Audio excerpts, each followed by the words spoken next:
Facebook à l'école. On like ou pas? Qu'est-ce que tu connais à propos de Facebook? Ben, c'est un site où est-ce que les ados, les enfants peuvent se faire ensemble.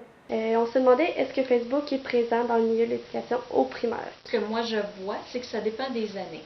On a eu des cohortes qui l'ont utilisé, qui étaient des abonnés. On a eu à faire un petit peu d'éducation. Maintenant, je dirais, cette année, on en a moins.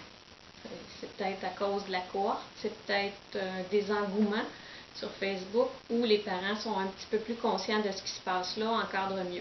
On fait beaucoup de prévention sur l'intimidation et la violence. À mon ancienne école à Roxton, on avait fait venir justement un policier de la SQ qui était venu nous montrer une petite vidéo, parler de la cyberintimidation, mais qui avait élargi un petit peu plus aussi sur les cyberprédateurs. Les jeunes filles étant enclins peut-être à mettre n'importe quoi sur Internet, à dire n'importe quoi. Mais ce que je t'ai parlé, c'est un beau petit bijou, super intéressant sur l'empreinte numérique, que les enfants justement se posent la question. Est-ce que mon ami serait d'accord? Si oui, est-ce que ça pourrait lui nuire? Est-ce que je serais à l'aise que ma grand-mère voit ça? Donc, c'est vraiment de se poser la question avant de laisser une empreinte. Près de 80% des jeunes du 3e cycle du primaire interrogés dans une enquête à la commission scolaire des Rives du Saguenay ont dit utiliser Facebook. Les 3 principales activités sur Facebook de ces jeunes sont de clavarder, de jouer à des jeux et de lire des informations et des commentaires. Pourtant, selon les conditions d'inscription, les membres doivent avoir au moins 13 ans pour pouvoir s'inscrire sur Facebook, ce qui n'est pas le cas de la majorité des élèves du primaire. Quelle utilisation fais-tu de Facebook? C'est surtout pour parler à mes amis ou juste montrer un peu les événements qui arrivent dans ma vie. Trouves-tu que Facebook peut être utile pour tes études? Oui, un peu. Surtout pour demander, c'est ça, les devoirs qu'on a à faire ou quand on comprend pas puis qu'on veut demander à nos amis. Que penses-tu de l'utilisation de Facebook chez les jeunes du secondaire?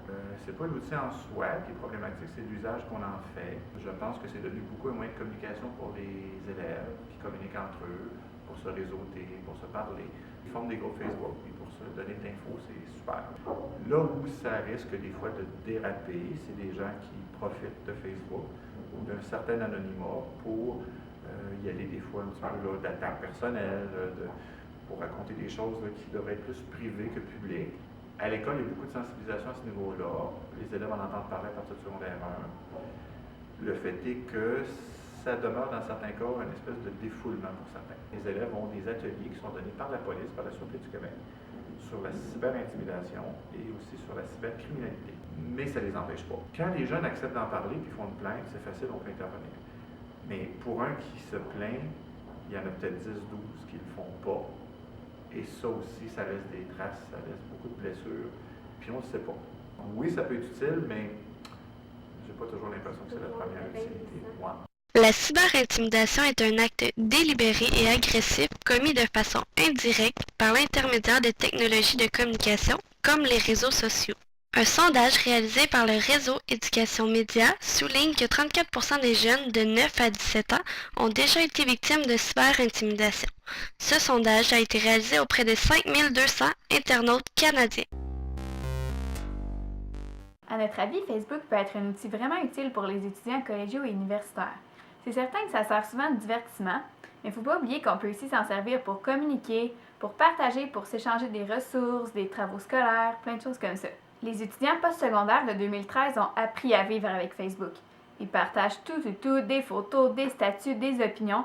Pourquoi ça ne pourrait pas aussi servir à les aider dans leurs études? Il ne faut pas oublier que Facebook était à la base uniquement destiné aux étudiants de l'université Harvard. Pour notre part, nous utilisons Facebook surtout en y créant des pages de groupe. Par exemple, il existe une page de notre cohorte, de notre association étudiante et une pour l'université de Sherbrooke. Nous avons un groupe pour la classe où nous pouvons nous poser des questions sur les devoirs, sur les examens.